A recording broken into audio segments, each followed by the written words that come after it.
What's up, everyone? It's Diego with Listenersnotes. Today we're going to be talking about the new album from the band Algiers. This one's called The Underside of Power. Algiers is an indie rock and punk group out of Atlanta, and like I said, they combine elements of those sounds, indie rock and punk, with industrial, those type of heavier electronics, and also some gospel and blues. And it's that really unique style that draws me into listening to an Algiers album. And this new album of theirs is just noisy, chaotic, but beautiful. And I feel like they really put a lot of their hearts into it. They tend to do that. They like to have very outspoken, very rebellious types of lyrics. They talk about, things like police brutality, racism, violence, stuff like that. And this album just has a great sound track for track. The song Walk Like a Panther has this heavy, grimy dance beat with just a wild vocal performance over top. The sheer expressive energy coming from the soulful shrieks of the singer is just insane. And I liked the drum machine and piano underneath, but the vocals just steal the show here. There's so much raw passion. It's so visceral. And lyrically, there's definitely some dense stuff being talked about in terms of violence and stuff like that. This track is insane. It's followed by the song Cry of the Martyrs, which has this really powerful vocal performance as well over some drum machine work, which has like clapping sounds for the drum beat. And I really liked how this song progresses more and more as instrumentation is just added to the mix. The second half of this song adds this like nasty drone that adds another layer of abrasiveness, and the vocal layering is just so over the top in all of the best ways. Honestly, I love the way they handle this song. And another track that I'm in love with, it's easily the catchiest song here. Like, if I want to get someone into Algiers, I will send them a link to The Underside of Power. This track, it isn't as abrasive. I feel like it's a little more skeletal than some of these other songs on this album, but I like the guitar licks. They're really catchy. The beat has some good speed and energy, and this song might have the catchiest hook on the album too. Actually, it definitely does. Again, if you're trying to show your friends the Algiers and they might not be into abrasive stuff, this is the song, man. This is the song that I don't think anyone can really deny. I do wish the song Death March had more tension. It doesn't really build fast, and the instrumentation doesn't change much for the hook, but I still enjoy the overall sound and the lyrics as well. But I just wish the writing was a little better here.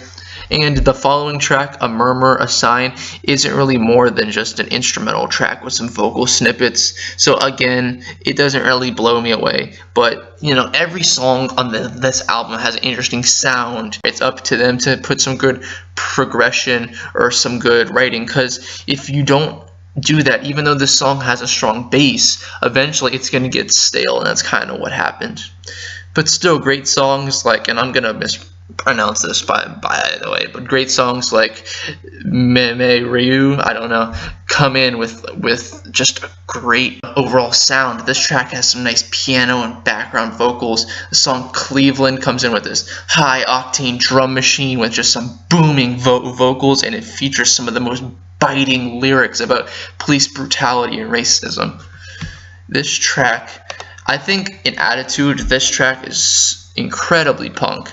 It just feels so vicious and so rebellious, and so like, this isn't the typical way of doing things, and I think that's what makes it punk to me. And it's followed by the fast-paced track Animals, which sonically is more of a punk sounding song. I like the wild good guitar riffs that come up during the hook on this song, as well as the overall speed and power. Sadly, the track Plague Years is probably the weakest point on the album for me. It's just like an instrumental loop that gets stale as the song progresses, and the vocals are buried in the mix. And as I've mentioned with a lot of these songs, it's the gospel style vocals with so much passion and energy that really make this album stand out. I really love the vocal performances, so when they're gone, and then even the instrumental isn't really progressing much, this song just doesn't do anything for me at all.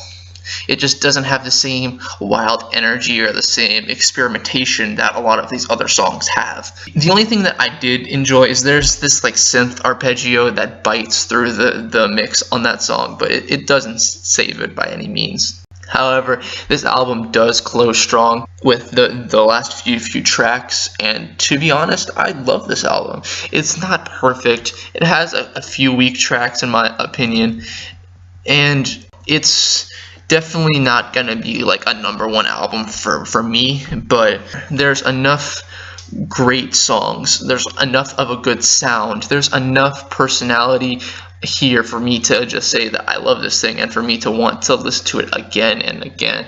I enjoyed the hell out of it. It is an 80 out of 100 for me, and a recommendation for all of you if you are into some sort of, indie rock or punk, post-punk. Check this album out. If you want to hear something that's a little wild and different, I mean, especially with the blues and gospel influences in here, I really like that, and I think a lot of people will as well. Anyway, give this thing a shot and let me know what you think about it in the comments below. Thank you guys for watching, and I'll see you on the next video.